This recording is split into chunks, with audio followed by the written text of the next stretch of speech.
हैं खास पेशकश की ओर, जहां पर उज्जैन के मशहूर ज्योतिषाचार्य पंडित अमर त्रिवेदी डब्बावाला ने बंसल न्यूज से खास चर्चा की, जिसमें उन्होंने नए साल 2026 को लेकर कई भविष्यवाणियां की है। नया साल ज्योतिष के अनुसार उम्मीद की एक नई किरण लेकर आया है। आने वाले साल आपके लिए कैसा रहने वाला है, आइए जानते हैं।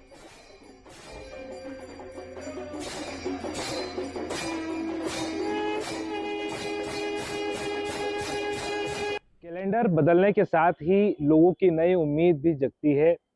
वर्ष 2026 का आगाज होना है। ऐसे में जो लोग हैं वो कई उम्मीदें लगाए बैठे हैं कि 2026 में जब जो प्रवेश करेंगे तो कई चीज़ें अच्छी होगी और कई चीज़ों में बदलाव भी नजर आएंगे। 2025 कैसा रहा और किस तरह से 2026 का आगाज होगा और आने वाले समय में किस तरह के बदलाव देखने को मिलेंगे राशियों में, या भारत विश्वगुरु की ओर आगे बढ़ेगा। हमारे साथ इस वक्त मौजूद है उज्जैन के प्रख्यात ज्योतिषाचार्य पंडित अमर त्रिवेदी डब्बावाला जी। हम उनसे खास बातचीत करेंगे कि पंडित जी, शुरुआत करते हैं महाकाल की नगरी उज्जैन से। क्या कहेंगे इस वर्ष जो 2026 का आगाज होना है, किस तरह से देखते हैं आप ज्योतिष की दृष्टि से? कैलोडियन कैलेंडर की गणना के अनुसार वर्ष 2026 की हम मान्यता की बात करें तो पौष मास के शुक्ल पक्ष की संक्रांति के साथ में इसका अनुक्रम आरंभ होगा। यह कहा जा सकता है कि उच्च राशि का चंद्रमा अर्थात वृषभ राशि का चंद्रमा होगा, गुरुवार का दिन होगा, शुभ दिवस, शुभ नक्षत्र, शुभ योग के साथ नए वर्ष का आरंभ होगा। हालांकि ब्रह्म वैवर्त पुराण और ब्रह्म पुराण की मान्यता से हम बात करेंगे तो सनातन धर्म का जो प्राकट्य है और जो इसका पृथ्वी का उदय है, या जिसको बोले नव वर्ष की पड़वा की उत्सव की व्यवस्था है, वो चैत्र शुक्ल प्रतिपदा से मानी जाती है। यदि हम कैलोडियन वर्ष गणना की बात करते हैं तो वर्ष 2026 की स्थिति कन्या लग्न में आरंभ होगी। इस लग्न का अधिपति बुध है, जो एक प्रकार से मूल त्रिकोण और केंद्र योग बना करके बैठे हैं। वही सूर्य मंगल बुध का जो इंप्रेशन है वो काफी अनुकूल रहेगा। भारत के मामलों में बात करेंगे, उज्जैन की बात हम करेंगे तो उज्जैन में विकास की एक विशिष्ट व्याख्या की जाएगी। यहाँ पर नवीनीकरण होगा, तकनीकी का आयोजन होगा, संयोजन होगा। वहीं पर धर्म, अध्यात्म, संस्कृति के सम्मेलन से एक विशिष्ट प्रकार का संदेश संपूर्ण विश्व में पहुंचेगा। बात की जाए आर्थिक स्थिति की, तो क्योंकि सबसे बड़ा एक मूल कारण होता है आर्थिक। हर कोई चाहता है कि जब नया वर्ष आएगा तो एक नई किरण लेके आए, कोई नई चीज होती है। किसी को मकान बनाना है, किसी को जॉब की इच्छाएं होती है। तो क्या इस दृष्टि से किस तरह से देखते हैं इस नए साल को? क्या उम्मीद है लोगों की वो पार कर पाएंगे इस बार? बिल्कुल, जो 2025 में बचा हुआ प्री प्लान्ड सेट नहीं हो पाया है, आकार नहीं ले पाया है, वह 2026 में मार्च से अप्रैल के बीच में आकार ले सकेगा। क्योंकि वर्तमान की ग्रह गोचर की जो स्थितियां हैं, उन स्थितियों में थोड़ा संक्रमण की स्थिति भी सामने आती है। जैसे कि हम बात करेंगे, शुक्र का तारा जो है 31 जनवरी की मध्य रात्रि के बाद उदित होगा, उससे एक रास्ता खुलेगा। दूसरी हम बात करते हैं गुरु का व्यतिक्रम या गुरु का अतिचार होना या गुरु का राशि क्रम से अनुक्रम बनाना। ये अलग अलग प्रकार की घटनाएं अप्रैल से लेकर के जून और जून से लेकर के सितंबर तक दिखाई देगी। इस बीच में कुछ फ्लक्चुएशंस होंगे, कुछ राशियों को अच्छे रिस्पॉन्स मिलेंगे। जिन लोगों के नए स्टार्टअप्स हैं वे नए आकार के साथ, सरकार के सहयोग के साथ अपने लक्ष्य को प्राप्त कर सकेंगे। आर्थिक प्रगति के मान से हम बात करते हैं तो अर्थनीति में भारत सरकार को बदलाव लाने की आवश्यकता अनुभव होगी। वहीं हम बात करेंगे भारतीय विदेश नीतियों की, तो भारतीय विदेश नीति में कूटनीति का समावेश, रणनीति की स्थिरता और सबसे मुख्य बात है एशिया पैसिफिक में आसपास के जो राष्ट्र, जिसमें पाकिस्तान है, रशिया है, श्रीलंका है, बांग्लादेश है, नेपाल है, इन सभी राष्ट्रों पे आंख मूंद करके हम भरोसा नहीं कर सकते हैं। इनमें से किसी भी प्रकार का प्रभाव अप्रत्यक्ष तौर पे हमें प्रभावित कर सकता है। इस विषय पे भारतीय सरकार को चेतना की आवश्यकता, सोचने की आवश्यकता है। अर्थनीति की हम बात करेंगे तो एशिया पैसिफिक में इंडिया का स्टेटस मौद्रिक नीति के दृष्टिकोण से अनुकूल रहेगा। फिर भी यदि भारतीय बाजारों की हम बात करते हैं तो भारतीय बाजारों में आमूलचूल परिवर्तन की आवश्यकता अनुभव होगी। विश्व गुरु की भी बात आती है फिर सामने, तो क्या लगता है इस बार और आगे बढ़ेंगे हम विश्व गुरु? बिल्कुल, एक अच्छा प्रश्न। विश्व गुरु अगर हम बात करते हैं सनातन धर्म के दृष्टिकोण से, भारतीय संस्कृति की बात करें तो पूरे विश्व में 3 संस्कृतियों की विशेषता रही है। पहला भारत है, यूनान है, मिस्र है। हमारे भारतीय इतिहास में और विश्व इतिहास में इन 3 स्थानों का नाम विशेष रूप से उल्लिखित है। किंतु पौराणिक मान्यताओं का जो व्यापक विश्लेषण हमारे पास में उपलब्ध है वो कहीं और नहीं है। तो विश्व गुरु की मान्यता तो हमारे पास में है ही, क्योंकि चीन है, जापान है, कोरिया है, आज भी बुद्ध के धार्मिक आचरणों को अपने जीवन में उतारता है। यह बुद्ध वही है। हालांकि बुद्ध के बारे में कहा जाता है कि दो प्रकार से बुद्ध का प्रादुर्भाव हुआ है।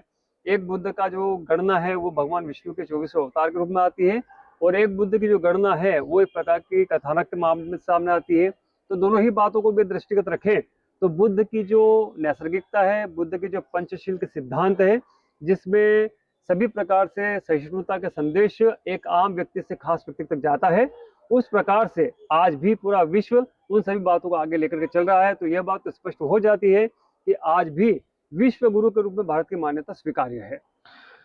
पहले दिन की शुरुआत जब 1 जनवरी होगी तो वो गुरुवार से होगी, तो गुरुवार का दिन किस तरह से आप देखते हैं, क्योंकि गुरुवार से पहले तारीख की शुरुआत हो रही है, तो राजनीतिक दृष्टिकोण से अपन अगर बात की जाए तो क्या मानते हैं इसको? बहुत सुंदर प्रश्न है। गुरुवार का दिन चूंकि सौम्य दिवस में आता है, गुरु का दिन है, गुरु का अर्थ बड़ा होता है, व्यापक होता है, दीर्घ होता है, एक्सप्लेनेशनल होता है।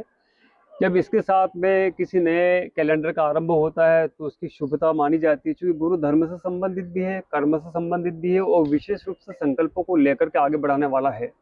ऐसी स्थिति में राजनीतिक दृष्टिकोण से हम बात करेंगे तो कुछ विशेष परिवर्तन होगा। राजनीति धर्म को केंद्रगत रख करके की जाएगी, भले वो राज्य की राजनीति हो या केंद्र की राजनीति हो। इन दोनों ही स्थितियों में गुरु पद या गुरु का स्थान या महामंडलेश्वरों का स्थान या बड़े बड़े पदासीन जो रामायण जी पे, महाभारत पे कार्य करते हैं, लेखन करते हैं या शोध करते हैं, उन लोगों की सहायता आने वाले समय में भारतीय राजनीति को आवश्यक रूप से महसूस होगी। क्योंकि सैद्धांतिक मान्यता से हम बात करें तो द्वापर की राजनीति के हमारे सामने बहुत सारे एग्जाम्पल रखे हुए हैं, उदाहरण रखे हुए हैं, जिसमें विदुर की नीति का एक समावेश आता है। क्योंकि द्वापर के उपरांत कलयुग का यह प्रथम चरण है, इस प्रथम चरण में राजनीति के मापदंड अलग अलग प्रकार से तय होंगे, और इस संदर्भ में सबको साथ लेकर के चलने की आवश्यकता अनुभव होगी, जिसमें अध्यात्म, धर्म और अनुकूल परिस्थितियों को समावेश करते हुए आगे बढ़ा जाएगा। बात की जाती है अब जो है सुरक्षा की बात की जाती है, सीमा पर किस तरह की सुरक्षा है इस बार, क्योंकि हमले भी कहीं देखने को मिले हैं 2025 में, कई घटनाएं भी हुई है, तो क्या ये घटनाओं का दौर 26 में भी जारी रहेगा, या बात की जाए सुरक्षा की दृष्टि से अगर सीमा की बात की जाए तो और मजबूत होगी अपनी सैन्य शक्ति? यह बड़ा ज्वलंत प्रश्न है और इस प्रश्न की आवश्यकता आज महसूस होती है, और यह आवश्यक भी है कि इस पर चर्चा की जाए। भारतीय सैनिक अकादमी या भारतीय सैन्य अवस्थाओं की हम बात करते हैं तो भारतीय नौसेना में वायुसेना है, थल सेना है, जल सेना है, इन तीनों में ही आमूलचूल परिवर्तन देखने को मिलेंगे। तकनीकी परिवर्तन होगा, आर्टिफिशियल इंटेलिजेंस के जुड़े हुए एक्स्ट्रा स्पेशल डिकोड करने वाले जो सेगमेंट है वो भारतीय आर्मी का हिस्सा बनेंगे। रोबोटिक दृष्टिकोण से भी यहाँ पे डेवलपमेंट होगा, और भारतीय सेना एक विशेष नए प्रारूप में आपको दिखाई देगी। वहीं पर इसरो से जुड़े हुए अंतरिक्ष यानों की हम बात करते हैं तो अलग अलग प्रकार के यानों का भी यहाँ पर शोध क्रम अनुक्रम सामने देखने को मिलेगा।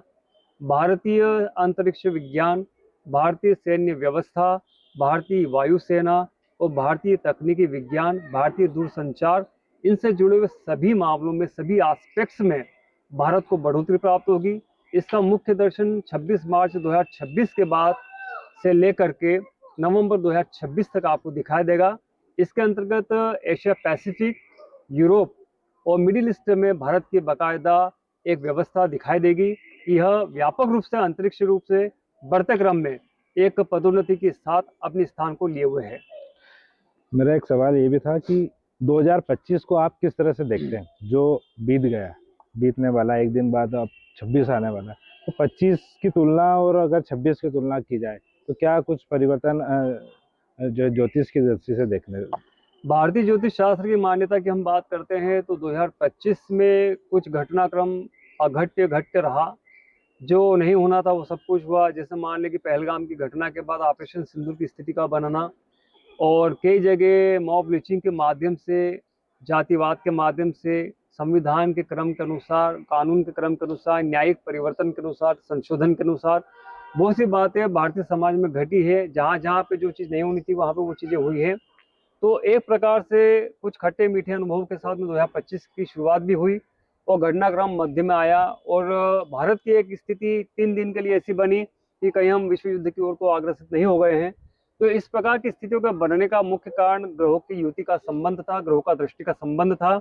वर्तमान में 2026 की हम जब बात कर रहे हैं तो सीमाओं की सुरक्षा की जब आपने बात कही है, वर्तमान के साथ में भविष्य की आपने बात कही है, सैनिक सीमा आदि से संबंधित आपने बात कही है, तो हमें 3 बातों पर मुख्य रूप से फोकस करने की आवश्यकता है कि पड़ोसियों के क्रम में बिल्कुल भी अंधविश्वास न करें।